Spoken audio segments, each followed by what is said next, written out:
ఆరోగ్యాభిలాషులందరికీ నా హృదయపూర్వక నమస్కారములు. మన శరీరాన్ని క్లీన్ చేయటానికి, రిపేర్ చేయటానికి, జబ్బుల బారిన పడకుండా రక్షించటానికి యాంటీ ఆక్సిడెంట్స్ అనేవి ఉపయోగపడతాయి. యాంటీ ఆక్సిడెంట్స్ అంటే కొన్ని సూక్ష్మ పోషకాలు, కొన్ని రకాల కెమికల్స్.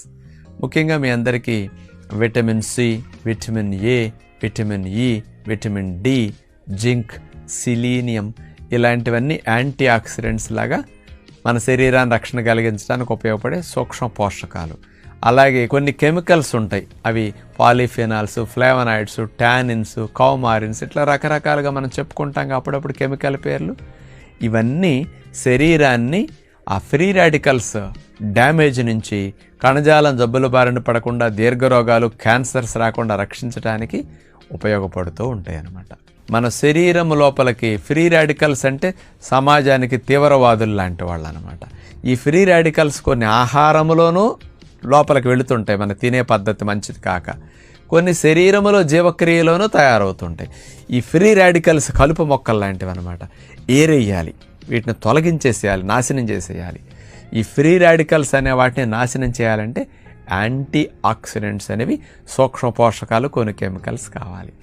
అందుకని మన శరీరంలో ఉండే ఫ్రీ రాడికల్స్ మొత్తాన్ని ఏ రోజుకు ఆ రోజు తొలగించాలి అంటే ఎంత యాంటీ ఆక్సిడెంట్స్ కావాలి.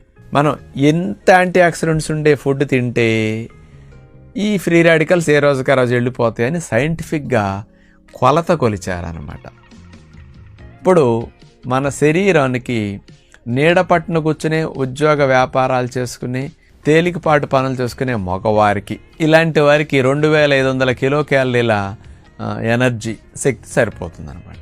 నీడ పట్టున కూర్చునే ఆడవారికి 1800 శక్తి సరిపోతుంది. ఇలాంటి పనులు చేసే ఐడియల్ వెయిట్లో ఉన్న మగవారికి ఒక రోజుకి 11,000 ఓఆర్ఏసీ యూనిట్స్ యాంటీ ఆక్సిడెంట్స్ కావాలట. వీళ్ళ శరీరంలో విడుదలయ్యే ఫ్రీ రాడికల్స్ కానీ, బయట నుంచి వీళ్ళకి లోపలికి వెళ్ళే ఫ్రీ రాడికల్స్ హాని కలిగించే వాటిని క్లీన్ చేయాలంటే 11,000 ఓఆర్ఏసీ యూనిట్స్ అని కొలుస్తారు. అలాంటి యాంటీ ఆక్సిడెంట్స్ 11,000 కావాలన్నమాట వీళ్ళకి. ఆ యూనిట్స్లో యాంటీ ఆక్సిడెంట్స్ని ఇట్లా కొలుస్తున్నారు కాబట్టి ఓఆర్ఏసీ యూనిట్స్ అంటారు. ఓఆర్ఏసీ అంటే ఆక్సిజన్ రాడికల్ అబ్సార్ప్షన్ కెపాసిటీ. ఒకవేళ మనం ఇలాంటి 11,000 ఓఆర్ఏసీ యూనిట్స్ యాంటీ ఆక్సిడెంట్స్ తినలేదనుకోండి, ఈరోజు విడుదలైన ఫ్రీ రాడికల్స్ అన్నీ పోగైపోతాయి, రేపు పోగైపోతాయి. ఇట్లా కొన్ని రోజుల తరబడి హాని కలిగించే ఫ్రీ రాడికల్స్ మనలో పోగయ్యే కొద్దీ అవి ఆటోఇమ్యూన్ డిజార్డర్స్ గాను, క్యాన్సర్స్ గాను, ప్రమాదకరమైన ఇన్ఫెక్షన్స్ కలిగేటట్టుగాను బాడీకి అవకాశం కలిగిస్తాయి అన్నమాట. అందుకని ఆడవారు 8,000, మగవారికి 11,000 ఈ సగటున. అదే మీరు లావు ఎక్కువ ఉన్నారు, ఇంకెక్కువ కావాలి. అదే మీరు నూనెలో దేవినవి, మాడినవి, బాగా ఫాస్ట్ ఫుడ్లు, జంక్ ఫుడ్లు, చెత్త ఎక్కువ తింటున్నారనుకోండి, మీకు లోపలికి ఇంకా ఫ్రీ రాడికల్స్ డబుల్ మోతాదులో వెళతాయి. అప్పుడు మీరు 11,000 బదులే 25,000, 30,000 ఓఆర్ఏసీ యూనిట్స్ యాంటీ ఆక్సిడెంట్స్ ఎక్కువ తినాలి. మీరు ఎంతెంత దోషాలు కలిగించే ఆహారం తింటారో అంతంత యాంటీ ఆక్సిడెంట్స్ ఎక్కువ తినకపోతే బాడీలో సమస్యలు వస్తాయి అన్నమాట. ఇటు చెడగొడుతున్నాం, కానీ క్లీన్ చేసేవి కూడా మనకి కావాలి, యాంటీ ఆక్సిడెంట్స్ అన్నమాట.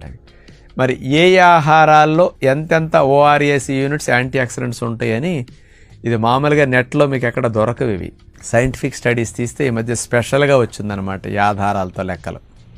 ఇప్పుడు నేను చెప్పే యాంటీ ఆక్సిడెంట్స్ ఏ ఆహారాల్లో ఎంత ఉన్నాయి అని ఓఆర్ఏసీ యూనిట్స్లో కొలి చెప్తాను. పళ్ళల్లో ఎంత, కూరగాయలు ఎంత, అట్లాగే విత్తనాలు ఎంత, అట్లాగే స్పైసెస్లో మసాలా దినుసులు ఎంత ఉన్నాయి వింటే మీకు తెలుస్తుంది అనమాట. ఇది చెప్పబోయే ముందు ఇంకొక విషయం, మన ఆహార పదార్థాలని నేచర్ ఇచ్చిన ఏవి తీసుకున్న అన్నిట్లో యాంటీ ఆక్సిడెంట్స్ ఉంటాయి. కొన్నిట్లో తక్కువ, కొన్నిట్లో ఎక్కువ ఉంటాయి. కానీ ఆహారాన్ని వండినప్పుడు కొన్ని యాంటీ ఆక్సిడెంట్స్ ఇప్పుడు చెప్పినవన్నీ తగ్గుతాయి. కొన్ని వేపామనుకోండి ఇంకా బాగా తగ్గిపోతాయి. దేవామనుకోండి మొత్తం 0 అయిపోతాయి. బాగా ఓవెన్లో పెట్టి హై హీట్కి గురి చేసి బాగా ప్రాసెస్ చేస్తే యాంటీ ఆక్సిడెంట్స్ అంటే మనల్ని రక్షించడానికి, ఫ్రీ రాడికల్స్ని క్లీన్ చేయడానికి ఉపయోగపడే యాంటీ ఆక్సిడెంట్స్ మొత్తం నశిస్తాయి. అందుకని పాలిష్ పట్టినా, ప్రాసెస్ చేసినా, ఎక్కువ వండేసి వాట్ చేసినా ఇవి తగ్గిపోతాయి.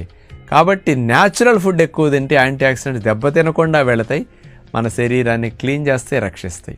ఏ ఆహారాలు ఎంతంత